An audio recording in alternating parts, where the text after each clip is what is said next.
10th of October was Mental Health Day, and what exactly do you do to protect yourself mentally? There are so many things that we do, so many things that we involve ourselves in that, unknowing to us, affects our mental health negatively. What can be done about it? Now, on this particular day, how did the celebration go worldwide? Right here in Ghana, what exactly went on? And so I have seated with me today Frimpong Boakye Yadom Edwin, who is a psychiatry resident at Kolebu Teaching Hospital. Good morning. Good morning. How are you? I'm great, and it's good to be here. Yes, so off air, I was telling you about his name, the whole, but yeah, it's fine, because his first name is actually mentioned last, but it's okay. The focus here is Mental Health Day. Yeah. So the 10th of October was World Mental Health Day. Yeah. Let's start off with mental health in general. I know that people sometimes, they go randomly, they go like, I feel depressed. Maybe just by saying that I'm tired, or maybe just because of a regular headache or something, they go like, I feel depressed. But I feel that some people just can't give that difference, or can't really differentiate that, having bipolar, having depression, and then all that. So take us through generally mental health. Okay, thank you. So mental health is a simple term that tends to refer to your well-being with regards to your mind, with regards to your brain, which means that anything that goes out of the ordinary for you, that is not your usual self, that is not your normal, as you would put it, is what would then become a mental health disorder. So your mental health is simply you being you, the you have always been. Nothing is going wrong with the way you think, with the way you behave, with the way you are feeling, with the way you sleep, all of that. Every process, every mental process, everything that your mind does, that remains in your normal, the usual for you, is what keeps you in good mental health. So by that also means that when you start having a mental health condition, a disorder, an illness, it means something has happened that you are no longer the you that you have always been. Something has changed. Could be your behavior, could be the way you think, could be the things that you believe you are hearing, or the things that you believe you are seeing. Could be that you have become more anxious than usual. All these things are different mental health conditions that we deal with. Yeah, so basically that's what mental health is about. It's a broad area. Most people tend to think, when you're talking about people with mental health illnesses, the dirty, naked people walking around the streets, or people using substances like cannabis, that kind of thing. But that couldn't be farther from the truth. There are even some anxiety, for example, the anxiety disorders, where the person tends to be anxious more than usual, or they're anxious when there's nothing happening. When it starts to interfere with the person's life, it means the you that they are has changed. They are not behaving like their usual self. That is when psychiatry comes in. Take us through the types. Okay, so you would need more time for that. Because there are... Let me run you through the more common ones. Yes. So you have mood disorders. By mood, I mean the person feels sadder than usual, more often than most of the time. Then they are getting towards depression.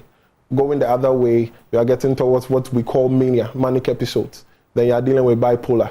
There are also people that hear things that are not exactly there, or see things that are not exactly there. They start to believe things that's based on the evidence they have, they shouldn't be believing. Like someone is after them, someone has hacked their phone, or someone is monitoring them with some sort of satellite. When there is no particular evidence that thing is happening. Then you are getting towards what we term psychosis. What most people would have heard of, which is schizophrenia. Then you also have people that do substances, cannabis, cocaine, alcohol, tobacco, all these things. You have people that were born with the mental faculty being already disturbed. They have a low IQ. What used to be called mental retardation, which is a term we do not encourage nowadays. Intellectual disability is a much better term. Then there are people that have movement disorders. There are people that have anxiety and other neuroses. So as you can tell, and there's so much more I've not even mentioned, which is a funny thing. So mental health is actually it's broader than most people think. Yes, very much so. It's broad. Okay, so now let's come to the very ones that, a lot of us, the common ones that we are more conversant with like depression, like bipolar. Like I mentioned earlier, we can't really tell the difference because somebody will say I'm depressed. Somebody will say that, oh, because I have mood swings, so I'm going off. This minute I'm like this, the next minute I'm like that. Oh, I'm bipolar. I have bipolar disorder. Well, how can we tell the difference? Okay, so the advice that I tend to give my clients, and indeed the advice that most doctors and most health workers in psychiatry will give you when you make a complaint like that, is to make sure that you get professionally assessed. Because for every condition, there's a criteria. You could be feeling sad, but you would not be clinically depressed. Okay. Yes. So for you to meet the criteria we use for clinical depression, it means you'd have had what we term a low mood, which means you are sad consistently for most of the time, at least 2 weeks. Then your energy goes down, and then the things that used to make you happy no longer seem to give you as much joy. Yeah. So you used to like watching movies, and now you no longer care about it, that kind of thing. You need at least 2 of these things. There are a few other things, like feeling suicidal, like feeling guilty for no particular reason, or having regrets, thinking more. Like nipane drink. Yes, thinking more than usual. We call that excessive rumination.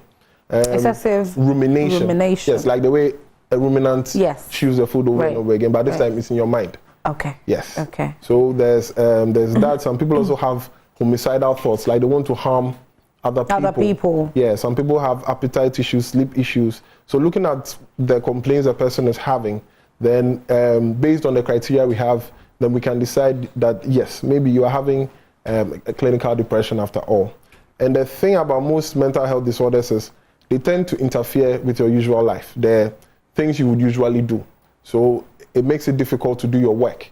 It might make it you may start going to work later than usual. You find yourself not being as productive. There are things at home that you'd have usually done you can no longer do. Find it difficult getting out of bed in the morning, like there's no motivation, that kind of thing. When these feelings, when these beliefs start to interfere with your usual life, then it is highly probable that you may be dealing with some sort of mental health disorder. Earlier you mentioned that at some point even having the feeling to harm someone else. Yeah. So during the What's Trending segment, one of the stories that was trending was a 15-year-old boy who had killed his grandmother. Yes, because of money. So a boy like that, looking at his age and looking at most probably the circumstance with which he probably finds himself in, most probably not having parents around, being taken care of by the grandmother, and the grandmother restricting him to some extent when it comes to certain things he feels he would enjoy. Could he pass for somebody with mental health issues? Globally, the statistic is 1 in 4 people would have some sort of mental health disorder in their lifetime. Okay. 1 in 4. So 30 million people, average in Ghana. That means 7.5 million people will have some sort of mental health disorder. So it is possible. Whenever something like this happens, it seems out of the usual for our society. So someone like that would probably get assessed. Without being able to talk to him fully, I cannot exactly say. But again, it is possible that he may have been dealing with some sort of mental health issue. Only by an assessment will we be able to tell for sure. Are you recording more cases with children? Oh, yes. There's a whole branch of psychiatry that deals with just children and adolescents. Can you help us with their statistics? Oh, no, I would have to check. But what I can tell you for sure is recently, Ghanaians have become more, what is the politically correct word? More psychiatry aware. Oh, okay. Yes. So we've seen more people are trying to seek help. Okay. More and more, which means we're also getting more children who require an assessment. Some people are not doing well in school. Some people are not hitting their milestones. So there's a 3-year-old who is not walking or who is not talking. So they are not developing the way they should have. Yes, sometimes it means there is something somewhere that has not been noticed yet. So more and more we are getting the people seeking help. And we do run special clinics for just children. Okay. In all our psychiatric hospitals. Pantine does it, Accra Psychiatric Hospital also does it. And Kolebu Teaching Hospital, which I am coming from, also recently started running a special clinic for children as well, because of the increase in number of people seeking help now. So, yeah. Okay, so have you been able to tell the common cause amongst all the cases that are being recorded amongst children that is probably, getting these numbers in day out? Okay, so currently what we believe is happening is, like I said, people have become more psychiatry aware. So we tend to believe that these conditions were there. There were people in school who were not doing well, and all they got was like lashes or a studies teacher. Oh. But there was an actual issue underneath that no one thought to look for. Yes, so we do not think there has been an increase in the number per se. Okay. It is just possible that because people are seeking more help now, we are recording more numbers. Again, there hasn't been any research in Ghana with regards to children yet that have published results as at now. Yeah, so it is also very possible that something has changed and the children are becoming more, have become more susceptible to developing these things. This requires research. So when research is done and the results are out, then someone can look at that and make a conclusion that it is possible that A, B, and C is what is leading to the increase. So is it that you are yet to have a research department to go into all this? Or? No. So there's all sorts of research going on, even as we speak. Right. Yes, but again, with research, till the results are out, you can't really use, there's nothing to use till the numbers have been processed and the results are out. Then you can form an association, maybe realize that A, B, and C is what is leading to C, D, and E. So till we get results, research is still in the pipeline, sort of. Yeah, till results come in. Very, very interesting. Okay, so some months ago, it actually broke out that mental health in men as compared to women was actually more. Is that case still the same, or there's some slight changes here and there? Okay, so statistically speaking, on a global scale, it has been found that there are certain conditions where men tend to be, or more men report with those conditions than women. An example is like substance abuse, like cannabis. People that take cannabis that report with issues out of taking the cannabis, more of them tend to be men.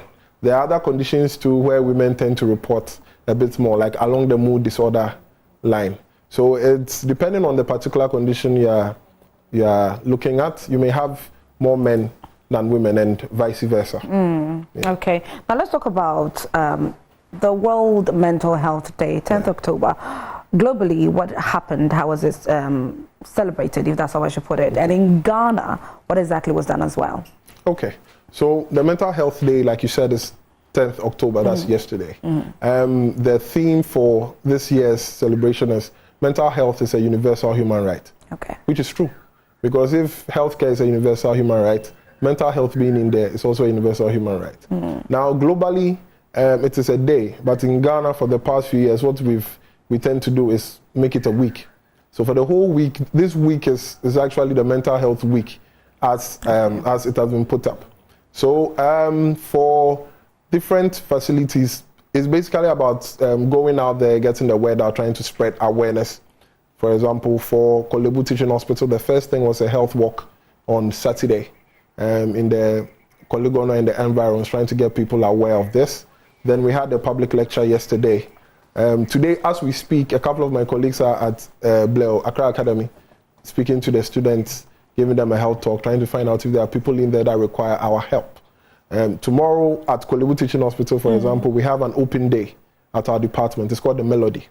That's the Department of Psychiatry in Kolebu. Okay. Yes, we have an open day where everyone is welcome.